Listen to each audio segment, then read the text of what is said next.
আজকে সমস্ত প্রবাসী কমিউনিটির সকল নেতৃবৃন্দ এখানে এসেছেন একটি কারণে, যে প্রফেসর ইউনূস যে অবৈধভাবে আমাদের এই বাংলাদেশে ডেকে বসেছে, আমাদের প্রায় 100 জন এমপিকে কারাগারে রেখেছে, আমাদের শত শত নেতাকর্মী জেলে।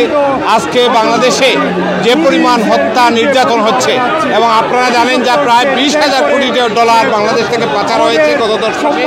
এর প্রতিবাদে সকল কমিউনিটির নেতৃবৃন্দ এক হয়েছে একটি প্রশ্নে, যে বঙ্গবন্ধু কন্যা মাননীয় প্রধানমন্ত্রী শেখ হাসিনা প্রবাসীদের যে কাজ করেছেন, সেই কাজের জন্য সকল মানুষ এখানে এসেছে। আমরা আশা করি অচিরেই বঙ্গবন্ধু কন্যা মাননীয় প্রধানমন্ত্রী শেখ হাসিনার নেতৃত্বে আমরা দেশে ফিরব এবং দেশে গণতান্ত্রিক ব্যবস্থা ফিরে আসবো।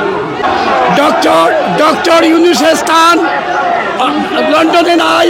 বাংলার জনগণ যেইভাবে থাকে ঘৃণা করে, আমরা সেই সুদপুর ইউনূসকে লন্ডন থেকে আমরা প্রতিহত করব। কালো পতাকা দেখবো, জুতা মারবো, ডিম মারবো, এবং তাকে আমরা প্রত্যাখ্যান করলাম, অবঞ্চিত গণনা করলাম। জয় বাংলা, জয় বঙ্গবন্ধু। আপনারা সারা বাংলাদেশে এটা অবৈধ, অসাংবিধানিক সুদপুর একে সরকার, আপনার নির্বাচিত সরকার মাননীয় প্রধানমন্ত্রী শেখ হাসিনাকে হটিয়ে সরকার গঠন করেছে। আপনারা লক্ষ্য করেছেন বাংলাদেশে হাজার হাজার মানুষকে তারা গুম করেছে, হত্যা করেছে, পুলিশকে, সাংবাদিককে, ছাত্রকে। এমনকি আপনার একটা মব জাস্টিস বাংলাদেশে এই ইউনূস সরকারের নেতৃত্বে, আজকে যুক্তরাজ্য আওয়ামী লীগের নেতৃত্বে আমরা এসেছি প্রতিবাদ করার জন্য। আমরা চাই বাংলাদেশে একটা অবাধ, সুষ্ঠু, নিরপেক্ষ, অংশগ্রহণমূলক নির্বাচন আপনার জাতিসংঘের নেতৃত্বে আপনার হোক, এটাই চাই। ইতিমধ্যে আপনারা দেখেছেন আপনার 90,000 কোটি টাকা পাচার করেছে এই সরকার। ক্ষমতায় থাকলে দেশের অর্থনীতি ধ্বংস হয়ে গিয়েছে। আগামী দিনে এই দেশকে তারা আফগানিস্তানে রূপান্তরিত করবে জামাত শিবির এবং বিএনপির সহযোগিতায়। আসুন সকলে ঐক্যবদ্ধভাবে এই সরকারের বিরুদ্ধে আমরা প্রতিবাদ করি।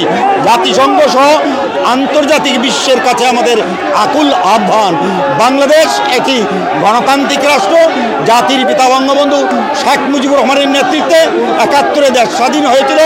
বঙ্গবন্ধুর কন্যা শেখ হাসিনার নেতৃত্বে আমরা দেশটাকে মধ্যম আয়ের আপনার দেশে রূপান্তরিত করেছিলাম। 10 মাসে দেশের অর্থনীতি, যেখানে আমাদের জিডিপি ছিল আপনার 7 এর ঊর্ধ্বে, এখানে জিডিপি নিয়ে এসেছে আপনার মাত্র 3-এর মধ্যে। ইতিমধ্যে আপনারা দেখেছেন বঙ্গবন্ধু কন্যা শেখ হাসিনার নেতৃত্বে পদ্মা সেতু, মেট্রো রেল, আপনার 3rd টার্মিনাল, আপনার ঘরে ঘরে বিদ্যুৎ, হাতে হাতে মোবাইল।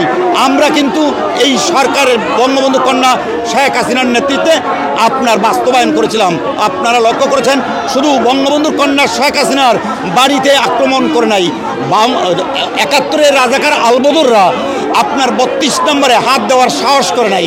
সেই 32 নম্বর আমাদের ঠিকানা, আমাদের স্বাধীনতার সূতিকা।